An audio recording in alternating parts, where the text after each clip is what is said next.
A mediados del siglo XX en Colombia, se vivía un conflicto entre los ideales de los partidos políticos, en donde la opresión conservadora dio paso a la enajenación del pueblo colombiano con la ayuda de los líderes de los partidos liberal y conservador para infundir odio hacia el partido opositor. Entre seguidores del Partido Liberal y del Partido Conservador, alentados por la intransigencia de sus dirigentes, que solo 10 años después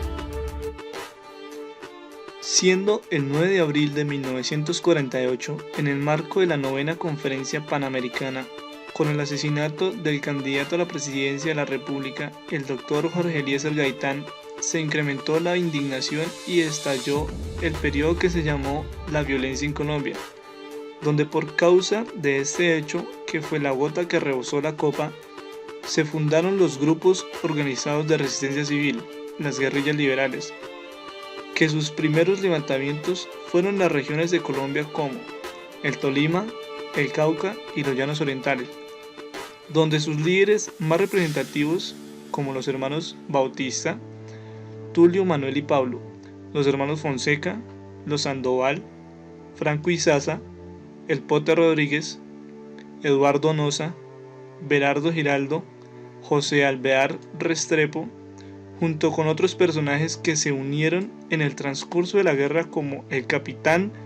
Dumar Aljure y el centauro del llano Guadalupe Salcedo Hunda.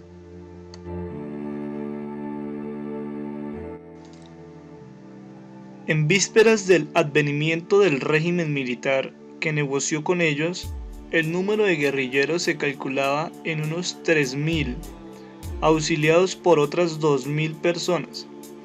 Si se les preguntaba por qué estaban en combate, respondían: para entregar el poder al pueblo gaitanista.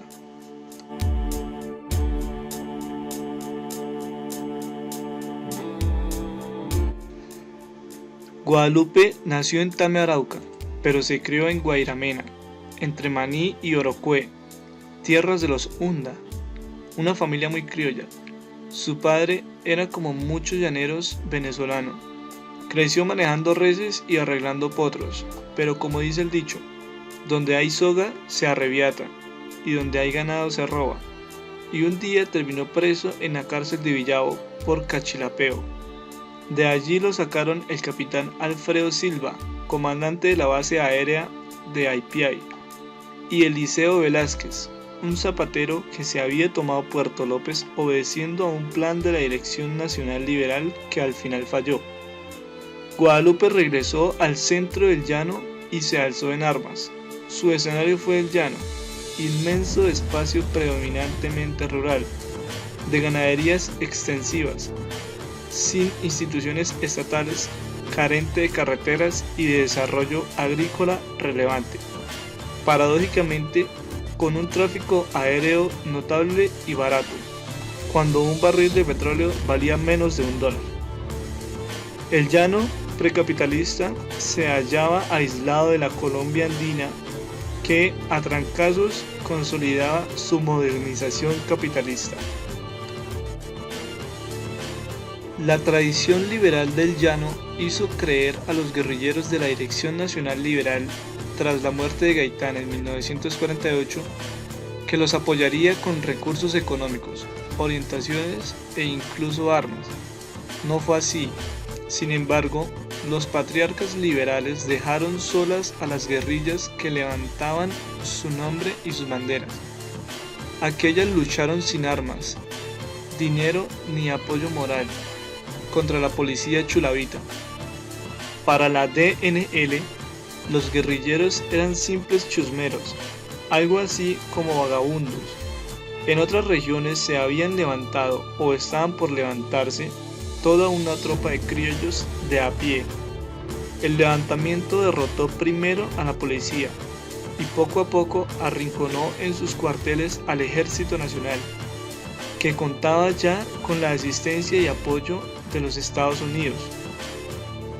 Eran grupos de guerrillas desarticuladas que sin embargo lograban coordinar ataques y organizar redes lógicas. A medida que el mando se fue unificando alrededor de Guadalupe, las órdenes se convirtieron en normas y las normas en leyes del llano.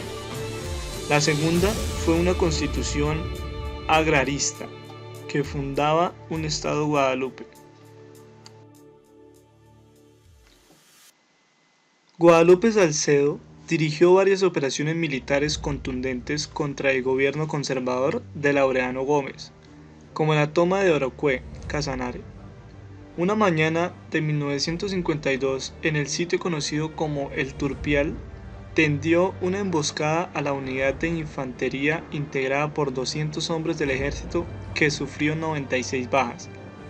Jamás en todos estos años de violencia ha tenido lugar un choque semejante con tantas pérdidas oficiales.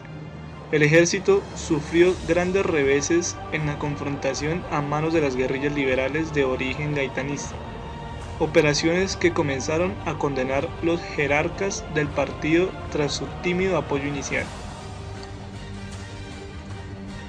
Guadalupe, el estratega militar, exponente del valor, hombre diestro en las labores del campo y promotor de la humanización de la guerra en medio de las muchas expresiones sanguinarias que acompañaron la revolución, propició el fin del conflicto.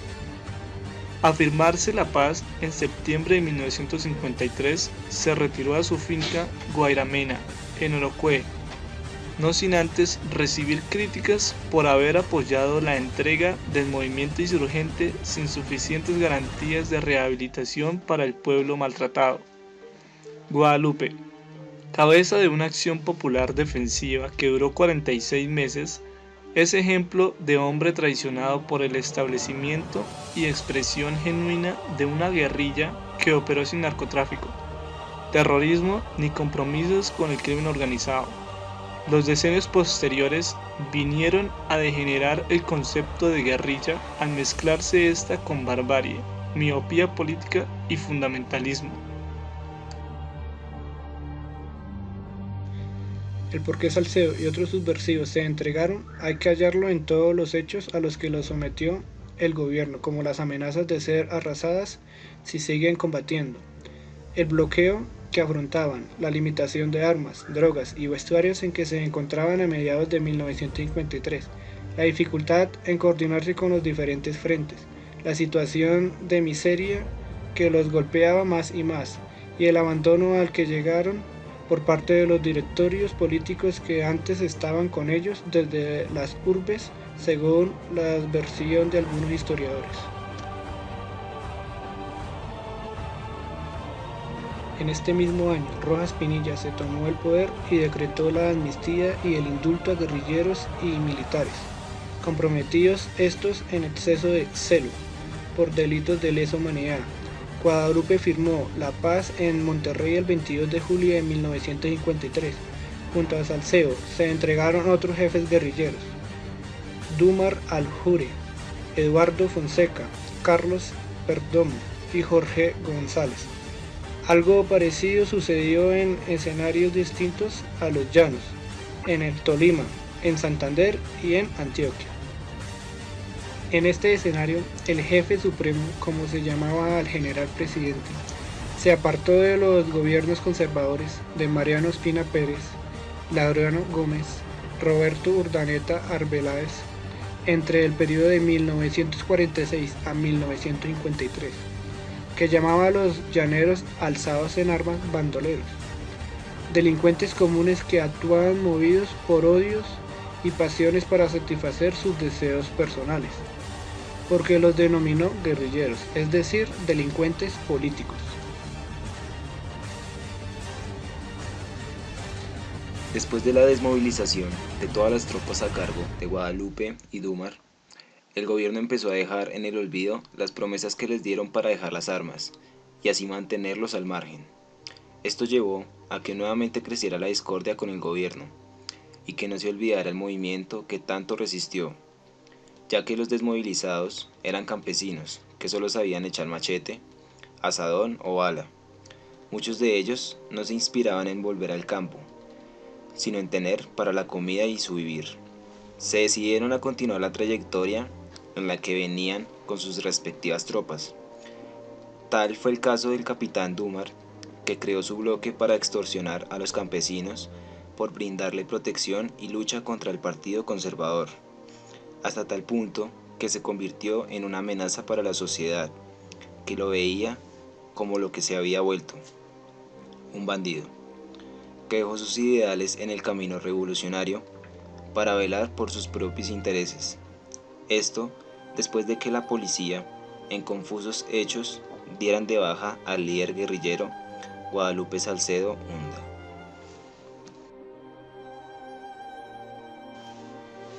En manos de la policía de Bogotá, y después de una cita en la que el gobierno le ofrecía una condecoración por sus obras, esto como un pretexto para provocar cierta vulnerabilidad en su seguridad, ya que él y sus hombres proclamaban que a Guadalupe nunca lo matarían en los llanos. Estando lejos de su búnker, que eran los llanos, era más fácil darle de baja, después de la condecoración, en un bar de Bogotá, cuando compartía con personas allegadas por su trabajo. Como se dijo antes, en confusos hechos la policía dio de baja al máximo líder de la guerrilla de los llanos. Existen varias versiones de su atentado. Algunos autores, como el historiador Orlando Villanueva, en su libro El llano en armas, vida, acción y muerte de Guadalupe Salcedo, del año 2013, nos dice en su investigación: Guadalupe estaba en un bar tomando, y después de muchos tragos, tuvo un altercado con las personas que departían ahí, y que después de avisar a las autoridades, iba a salir huyendo, y los uniformados le pidieron que se detuviera, y él, en su exceso de copas, arremetió contra ellos, y los policías respondieron de la misma forma, apagando su vida. Otra versión da cuenta de que él salía del bar donde estaba tomando. Cuando salió de este, la policía lo emboscó, y él alzó las manos en son de paz, para demostrar que no iba armado, y la policía arremetió contra él, sabiendo que sí iba armado.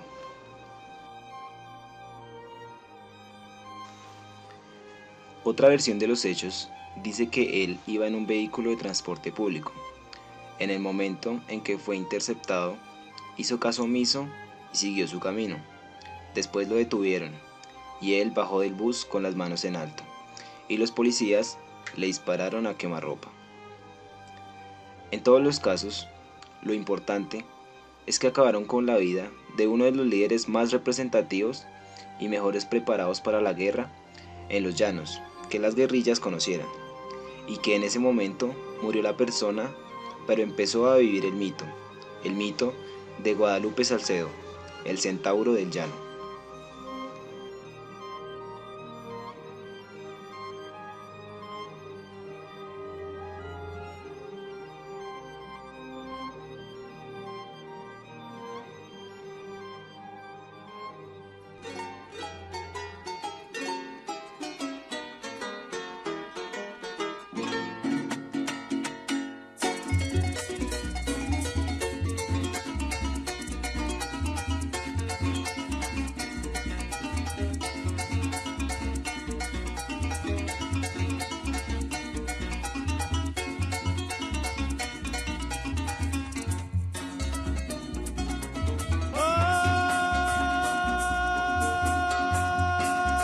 Voy a contarles, señores, lo que un día mis ojos vieron, cuando el cerebro y el nervio de Guadalupe Salcedo, comandante guerrillero, planeó la toma de Páez, que era un fortín chulavita que venía causando estragos. Le asestó tan fiero golpe que hizo estremecer los llanos.